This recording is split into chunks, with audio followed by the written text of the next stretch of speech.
gente, tudo bem com vocês? Eu sou o Christian, eu estou no 5º período de Psicologia da UGB de Volta Redonda.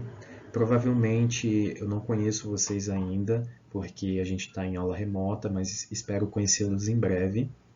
Eu vou ser monitor de vocês de estatística esse período, e eu gostaria de primeiramente falar que não tem como eu dar todo o conteúdo que o professor vai passar para vocês, ou já passou para caso de alunos que estejam de dependência, mas eu vou tentar fazer uma síntese, passar pelos principais assuntos, e caso vocês tenham alguma dificuldade, queira que eu descreva algum assunto de forma mais detalhada, eu deixei meus contatos aqui, que é meu e-mail acadêmico, 2019-10-15-73, @academicogb.com.br, e meu Instagram, eu sou Moura. Então, vocês podem me contatar em qualquer uma das redes que a gente tira as dúvidas de vocês e vou fazer o possível, tá bom? Hoje a gente vai trabalhar os principais conceitos estatísticos, como pesquisa científica, população em amostra, experimento e variável. Eu sei que são coisas teóricas, cansativas, podem ser até maçantes, mas é importante vocês terem pelo menos uma noção desses conhecimentos, desses nomes, tanto para a vida da gente, pessoal, caso vocês queiram adentrar no mestrado, são termos utilizados para artigo científico e tal, tanto para a prova também, caso seja seu objetivo. O professor Fábio ele dá tanta ênfase para o lado teórico quanto para o prático, então é importante vocês sempre olharem com atenção. Bom, gente, para começar, vamos voltar um pouquinho no período histórico, porque eu acho muito importante contextualizar aquilo que a gente está estudando com a humanidade, com o que se passou, porque é assim, né? Porque a gente estuda matemática ou biologia dentro de ciências humanas e sociais, por exemplo. Antigamente, existiam muitos tipos de saberes que eram bem bagunçados, bem espalhados, e todos falavam que eram ciência, né? Então, existia um pensador, principalmente ele, foram outros também, mas principalmente ele que serviu de raiz para organizar e estruturar o que é ciência, o saber científico. O nome dele era Augusto Comte, e ele fundou o positivismo, que justamente é isso, foi uma organização de vários crivos, de várias formas empíricas, para poder validar aquele conhecimento, para poder se tornar científico. O Comte ele tinha uma certa implicância com a psicologia, porque falava que a psicologia ficava entre a sociologia e entre a biologia, mas isso não cabe aqui agora, mas a título de curiosidade mesmo. E dentro desse conhecimento, a psicologia sofria muito, porque era muito vinculada à filosofia, então era muito desacreditada, né, esse período que a ciência estava pipocando cada vez mais e a filosofia estava sendo cada vez mais marginalizada.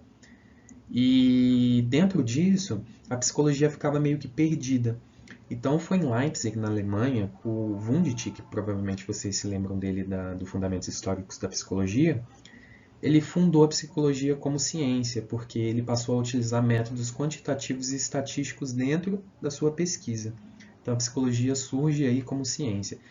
E a gente herda isso até hoje, essa necessidade de passar a psicologia dentro do crivo matemático. Então a gente estuda estatística por isso, principalmente, para poder confirmar, corroborar o nosso estudo, o nosso conhecimento dentro do padrão científico que a gente tem até hoje. Sobre pesquisas científicas, existem 3 tipos de pesquisa científica. A primeira é a pesquisa exploratória, que, como o próprio nome fala, visa explorar algo que você está pesquisando. Ou seja, a pesquisa que procura descobrir ideias e percepções e gerar hipóteses em cima disso. É como se você fosse com uma lupa para um lugar totalmente desconhecido e lá fazer uma exploração, fazer suas anotações e tal. Temos a pesquisa descritiva, que vai descrever aquela variável, aquele fenômeno que você está observando. Ou seja, a pesquisa que estuda com que frequência algo ocorre ou com que relação existe entre duas variáveis. E temos a pesquisa causal, que vai estabelecer a relação de causa e efeito, como por exemplo, me infectei com vírus Y e vou, por causa disso, ter como efeito a doença X. Só mesmo como exemplo para ilustrar. Então, a pesquisa exploratória visa explorar aquilo que você está tentando descobrir. A pesquisa descritiva vai descrever aquela variável, aquele fenômeno. A pesquisa causal vai estabelecer a relação de causa e efeito em cima dela. Sobre os conceitos de estatística.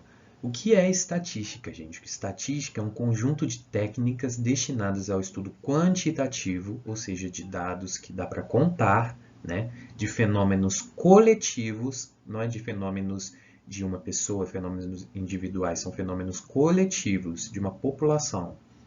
E empiricamente observáveis, então não podem ser subjetivos, tem que ser empiricamente observáveis, coisas que eu consigo observar, né?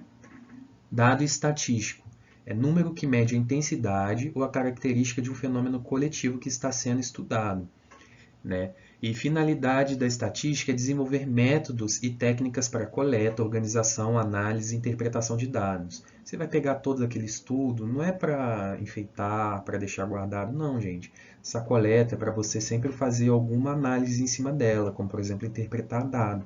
X% da população é analfabeta, X% da população tem acesso ao ensino superior. A gente pega esses dados estatisticamente falando e em cima desses dados a gente faz um estudo, provavelmente um estudo maior ou estudo para alguma outra área e tal, e fornecer métodos para inferir conclusões sobre um universo maior, a partir das observações de um fenômeno particular. Esse exemplo aqui fica muito ilustrado para mim em intenção de voto, em época de eleições, né? A gente não vai perguntar ali na rua para cada pessoa que passa qual a intenção de voto dela.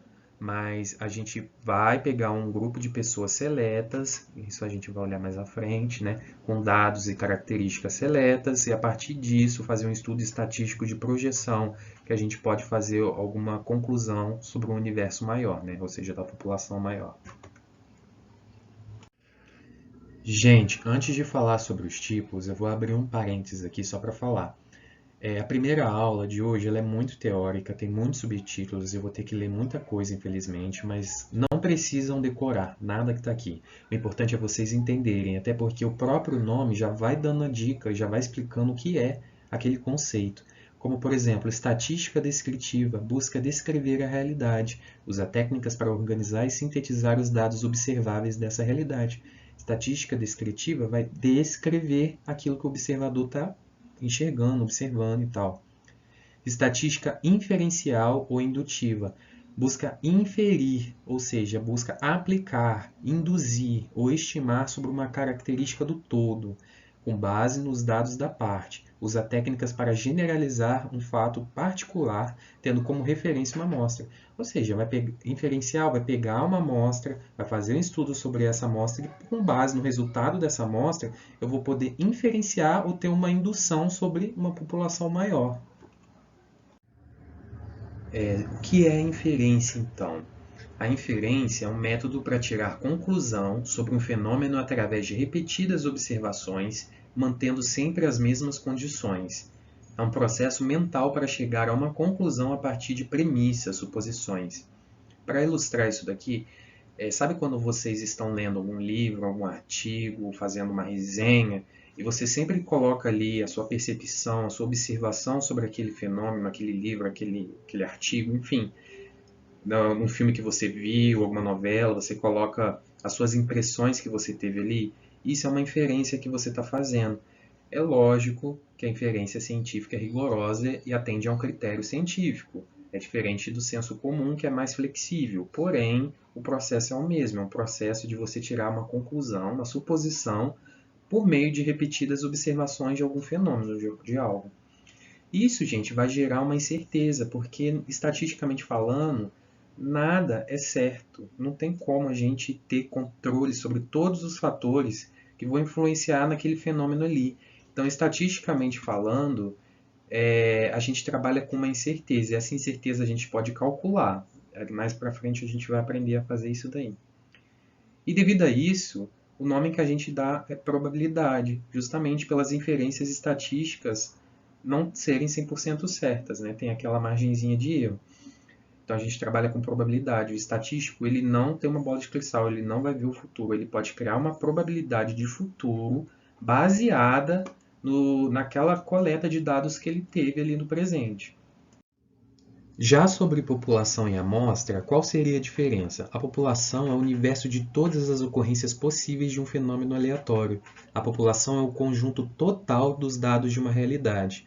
Ou seja, a população é o todo, gente, onde tem vários tipos de pessoas, vários tipos de classes econômicas, vários tipos de escolaridade. Então, ali é um todo onde pode ocorrer vários tipos de fenômenos diferentes. Já a amostra é um subconjunto. É eu ir lá naquela população, pegar um punhado de gente que vai representar, né, parte daquela população lá. Ou seja, eu quero saber qual é o nível de escolaridade da população acima de 60 anos de Volta Redonda. Eu vou trabalhar com todas as pessoas de 60 anos de Volta Redonda? Não. Todas as pessoas acima de 60 anos seria a população. Mas eu pego um punhado dessas pessoas, claro, vai atender alguns critériozinhos, mas vou pegar um punhado dessas pessoas que vão representar parte dessas outras. E com isso eu posso fazer uma projeção.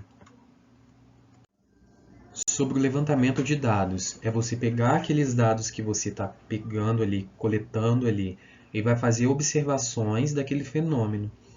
O objetivo da estatística é justamente esse, você levantar esses dados, fazer suas observações e vai fazer uma conclusão, que pode ser uma inferência ou uma generalização. Indução estatística é o processo pelo qual assumimos que os dados da amostra são iguais a de toda a população. É uma generalização que é feita através do cálculo das probabilidades, ou seja, aquela amostra que eu estou pegando, a gente assume que os dados são iguais ou bem próximos da população completa. A seleção da amostra fala a respeito que as amostras devem ser colhidas de modo a permitir a calcular a probabilidade de ocorrência de um evento. Ou seja, se eu quero saber quantas pessoas acima de 60 anos são alfabetizadas, não adianta eu pegar criança, jovem adulto, porque não está ali dentro da população que eu quero, né? Tem que pegar a amostra que seja permitida eu calcular essa probabilidade de saber das população acima de 60 anos alfabetizada. Temos a amostra representativa, que é aquela que tem as mesmas características da população de onde foi retirada, ou seja, quero saber de pessoas de 60 a 70 anos, eu vou pegar a amostra de 60 a 70 anos. A amostra probabilística é aquela cujo processo de amostragem permite atribuir a cada elemento da amostra uma probabilidade semelhante à da população. Nesse caso, eu não posso até não ter pessoas exatamente dessa faixa, dessa idade, mas tem pessoas muito perto. Então, tem uma amostra probabilística ali. E a amostra aleatória é aquela que cada elemento da população tem chance igual de ser selecionado no levantamento dos dados. Amostragem casual simples com reposição. Os elementos da população entram mais de uma vez na amostra, então pode ser repetido. Amostragem casual simples sem reposição não pode ser repetido, já que os elementos da população só podem entrar uma vez na amostra. Amostragem sistemática, que é a seleção da amostra com base num critério, 1 de cada 10. Amostra por conglomerados, a amostra é selecionada por sorteio da área a ser pesquisada. Amostra estratificada ou em estágios múltiplos, que a amostra é dividida em grupos e selecionada por etapas dentro de cada grupo. Por exemplo, vou pegar o grupo dessa cidade, ou desse bairro, ou dessa quadra aqui. Sobre experimento e variável. O experimento é a observação sistemática de um fenômeno, evento aleatório, qualquer da população. Ou seja, experimento, nesse caso aqui, eu vou fazer uma observação sistemática, criteriosa, metódica, científica de algo que está acontecendo. A variável é o valor que o fenômeno assume em um experimento qualquer. E o domínio da variável são todos os valores possíveis de um fenômeno que pode assumir o experimento. Aqui ao lado tem um exemplo que eu vou mostrar para vocês. Nesse exemplo aqui temos o experimento, que é lançar um dado ou lançar uma moeda. Então vou observar aqui.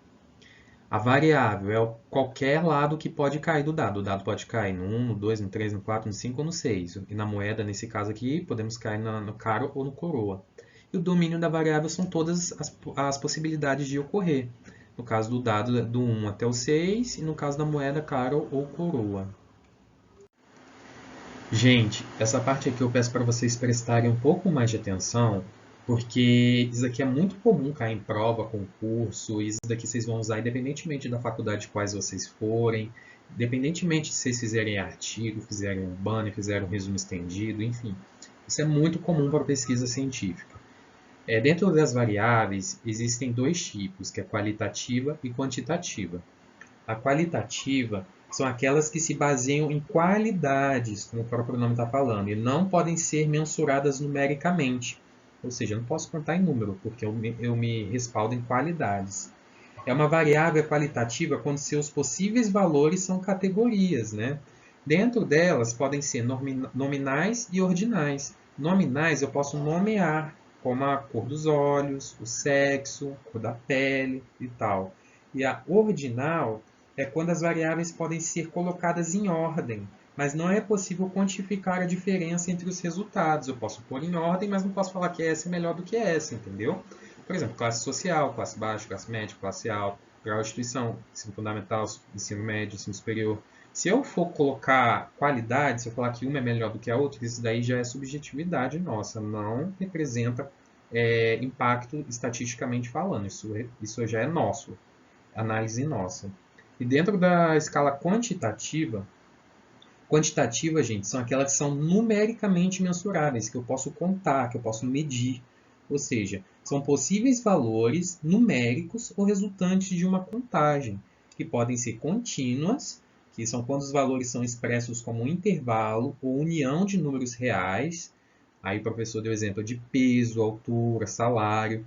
E temos as discretas, que é quando o conjunto de resultados possíveis é finito, ou seja, tem fim e é enumerável. Por exemplo, número de filhos, número de carros, número de casas, número de apartamentos.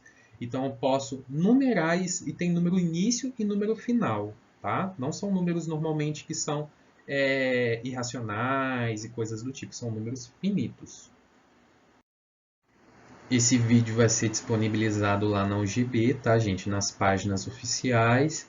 E como eu falei, eu agradeço a atenção de vocês. Se vocês assistiram até aqui e tal, muito obrigado mesmo. Meu nome é Christian, para lembrar vocês. Meu Instagram é eusoumoura. E meu e-mail acadêmico é esse aqui da tela. Vocês podem tirar um print caso precisem. Qualquer dúvida, que a aula do professor provavelmente foi uma aula bem maior, mais explicada, com vários exemplos. Eu não pude passar aqui tudo porque eu tenho um tempo bem limitado, mas eu agradeço a atenção de vocês e qualquer coisa, só me chamarem lá, ok? Muito obrigado novamente, tenham um bom dia, uma boa tarde e uma boa noite. Até a próxima aula.